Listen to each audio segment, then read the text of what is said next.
place I call home.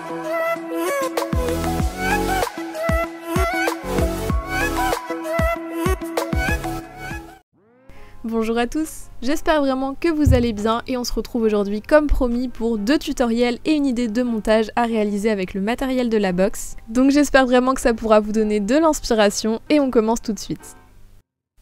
Et on va commencer par le macaron abeille. Pour la couleur des coques, je vais mélanger ces 4 teintes, mais bien évidemment si vous avez des teintes différentes, vous pouvez changer la couleur des coques ou réadapter en fonction des pins que vous avez chez vous. Donc on obtient cette teinte de jaune et maintenant pour réaliser les coques j'ai choisi d'utiliser un moule pour gagner du temps et ça vous montre une autre technique que ce que j'ai l'habitude de faire. Donc ce moule vous pouvez le retrouver sur la boutique et je vais le préparer en y mettant un petit peu de maïzena pour empêcher la pâte de coller à l'intérieur, ça facilitera le démoulage. Et j'ajoute ensuite la pâte qui formera les coques, donc vous voyez qu'il y a un petit peu de pâte Burke que j'ai mis au dos pour faire plus de volume, c'est une manière de réutiliser vos restes de pâte. Et ensuite je vais égaliser et on peut démouler la coque de macaron. Pour ajouter un petit peu de texture j'utilise une aiguille et je viens faire des petits trous, voilà, pour ajouter un peu plus de détails. Et donc voici le résultat, bien évidemment il faut faire 2 coques et je précise que je vous remets le tuto sur les macarons pour faire les coques sans moule si vous le souhaitez. Cette étape est facultative, mais pour rajouter des nuances au macaron, j'aime bien ajouter un petit peu de fumée liquide sur mes coques pré-cuites et on va pouvoir ajouter du pastel, donc tout simplement en le râpant avec un scalpel au-dessus et en le faisant tomber en pluie sur les coques. Et pour ma part, j'ai choisi d'ajouter 3 couleurs, donc du blanc, cette teinte de jaune et un petit peu d'ocre, voilà, et ça va apporter des nuances.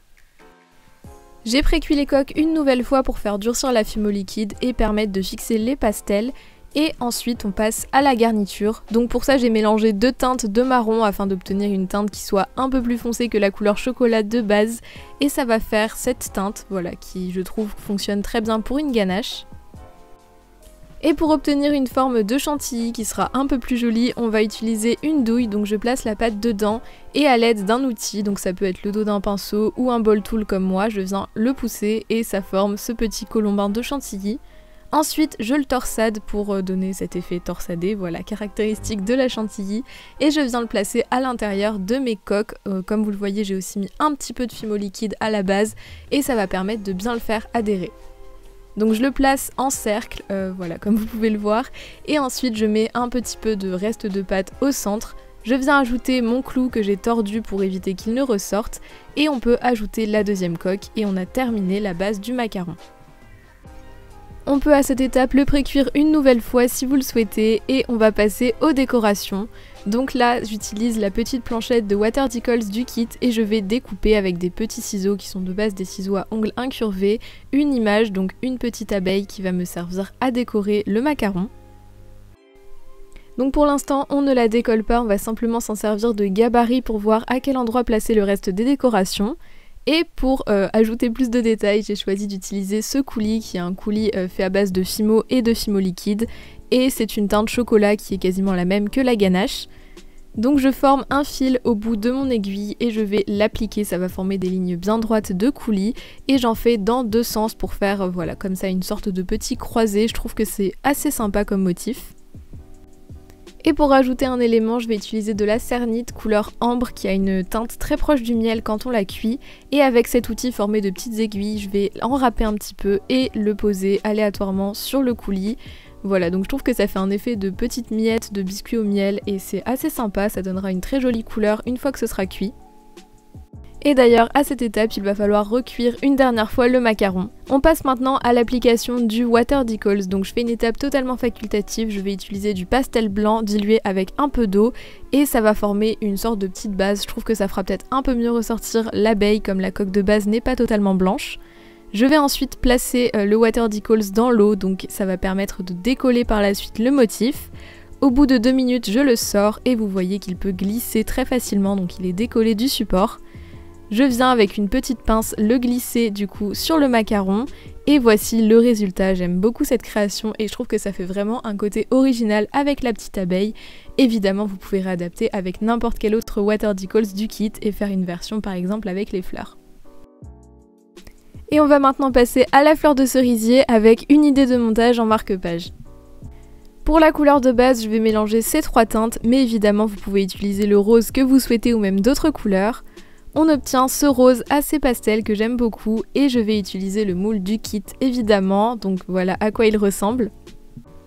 Comme tout à l'heure, j'ajoute un petit peu de maïzena, c'est quelque chose que je fais toujours avec mes moules et ça facilite vraiment le démoulage. Ensuite, on vient placer dedans la couleur de base, donc voilà, le rose qu'on a fait précédemment. On vient bien tasser et on égalise en enlevant tous les excédents. Et on peut ensuite démouler la création, donc ça se démoule très bien, il faut y aller un petit peu délicatement, mais avec la maïzena ça se fait vraiment facilement.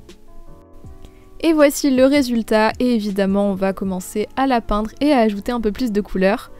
Donc je commence avec un pastel qui est un pastel rouge, j'utilise toujours la même technique que tout à l'heure avec mon pinceau humide pour l'appliquer plus précisément. Et on vient colorer l'intérieur de la fleur avec le rouge, donc ça va apporter plus de relief et ça fera bien ressortir par la suite le cœur. Et on va, je suis désolée pour ma tête dans le champ, estomper légèrement avec le pinceau humide. Et pour les bords, j'ai choisi de rajouter du blanc que je vais tapoter pour former comme des petits points et ça va apporter du détail et du relief à notre fleur. Pour peindre le cœur, vous pouvez utiliser aussi du pastel, un Posca, ce que vous voulez, mais moi j'utilise du vernis Fimo et de la poudre dorée. Donc je vais utiliser mon vernis en mettant un petit peu sur une pochette et je vais ensuite rajouter de la poudre d'or à l'intérieur et donc la mélanger pour créer une sorte de peinture. C'est une technique qui marche vachement bien et d'ailleurs la poudre d'or sera très bientôt dispo sur la boutique. On va ensuite peindre tout simplement le cœur, donc là il y a juste à être assez précis et à en mettre que sur les petits points qui sont au centre. Encore désolée pour ma tête dans le cadre. Et voilà ce qu'on obtient, et je ne l'ai pas dit avant, mais évidemment j'ai cuit la fleur entre temps et on va passer au montage. Pour monter la fleur, vous pouvez choisir de mettre un piton avant cuisson ou comme moi le rajouter après, donc je perce un trou avec un foret et je viens ensuite le visser, donc en ajoutant un petit peu de super glue pour bien le fixer.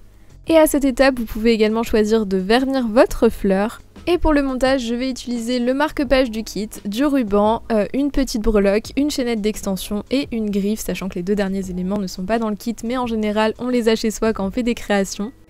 Et avec deux petites pinces à bijoux, je vais venir d'abord fixer la fleur sur la chaînette d'extension. Ensuite, je viens l'attacher au support de marque-page. Voilà ce qu'on obtient, donc vous pouvez choisir de le laisser tout simple ou de rajouter des éléments. Pour fixer la breloque, j'utilise un petit anneau, d'ailleurs je ne l'ai pas mentionné dans le matériel du début, mais j'utilise aussi deux petits anneaux. Et pour le ruban, j'ai choisi de le plier en deux pour avoir le motif des deux côtés, donc j'ai tout simplement mis un tout petit peu de colle à l'intérieur et je l'ai replié. Ça n'a pas filmé à cette étape, mais du coup je vous l'explique comme ça, c'est super simple à faire. Et ensuite, j'utilise encore un peu de super glue pour fixer la griffe.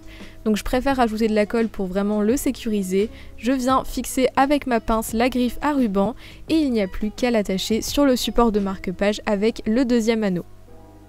Et pour terminer, vous pouvez recouper le ruban à la longueur que vous souhaitez si vous le trouvez un petit peu trop long. Et voilà le résultat de ce montage. Évidemment, vous pouvez changer les breloques, vous pouvez changer la création, c'est à vous d'adapter, mais c'était vraiment pour vous donner une inspiration. J'espère vraiment que ce tuto vous aura plu et que ces quelques idées pourront vous donner des inspirations à réaliser avec la box. Je vous remets évidemment en barre d'infos le lien de la boutique où vous pouvez la retrouver. Il en reste encore quelques exemplaires disponibles, mais je tenais vraiment à remercier tous ceux qui l'ont d'ores et déjà commandé. Les commandes vont partir ce week-end et vraiment un grand merci pour votre soutien sur ce projet. Comme d'habitude, n'hésitez pas à me laisser votre avis en commentaire et si vous refaites une des créations, vous pouvez me taguer en la postant sur Insta. Ça me fait toujours trop plaisir de voir ce que vous faites à partir des tutos. Je vous remercie d'être resté jusqu'à la fin et moi je vous dis à très vite pour une prochaine vidéo. Bye tout le monde!